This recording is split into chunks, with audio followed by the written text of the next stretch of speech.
Hi friends అందరికీ ఇక్కడైతే చూడండి మా నాన్న నేను కలిసి బెండతనాలు పెడుతున్నాం అన్నమాట. అయితే ఈ బెండతనాలు పెట్టడానికి మా నాన్న ఇలా 2 సార్లుగా తవ్వుకుంటూ వెళ్ళిపోతున్నారు. నేను ఇందులో అయితే ఇప్పుడు బెండతనాలు పెట్టాలి. అయితే ఏంటంటే మనకు కొంచెం పాటు ప్లేస్ ఉన్నా చాలండి. కూరగాయ మొక్కలు ఏమైనా పెట్టేసుకున్నారనుకోండి చక్కగా మనకి 2 రోజులకోసారో లేదంటే 3 రోజులకోసారో ఏదన్నా కూరగాయ మొక్కలు వేసుకుంటే మనకి ఇంట్లోకి పనికి వస్తాయి అన్నమాట. అయితే ఇక్కడున్న ప్లేస్లో ఇలా ఇగో చూడండి బెండతనాలు ఈ బెండతనాలు పెట్టేస్తున్నాను అనమాట. నేను ఇప్పుడు ఇలా ఉంటాయి బెండతనాలు చూసారా. తెలియని వాళ్ళు ఎవరు ఉండరు, కాకపోతే నేను చూపిస్తున్నా చూడండి. ప్యాకెట్లు ఇలా దొరుకుతాయి, తీసుకొచ్చుకొని పెట్టుకోవచ్చు.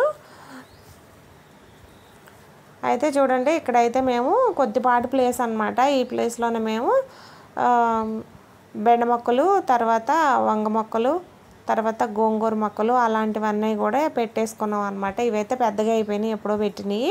అయితే ఇప్పుడు వర్షాలు పడుతున్నాయి కదా, అందుకని చెప్పేసానని ఇప్పుడు బెండెత్తనాలు పెడుతున్నాను అనమాట.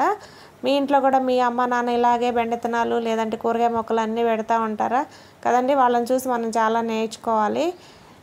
మనం కూడా చక్కగా ఏదన్నా కొద్ది ప్లేస్ ఉందంటే అందులో ఏవో కూరగాయల మొక్కలు వేసుకుంటే చక్కగా మనకి ఇంట్లోకి చక్కగా వెళ్ళిపోతుంది. వీడియో నచ్చితే తప్పకుండా ఒక లైక్ చేయండి. ఇప్పుడైతే నేనైతే బెండతనాలు పెట్టేశాను. ఈ మొక్కలు వచ్చిన తర్వాత మీకు మళ్ళీ వీడియో చూపిస్తాను. ఓకేనా, థ్యాంక్ యూ.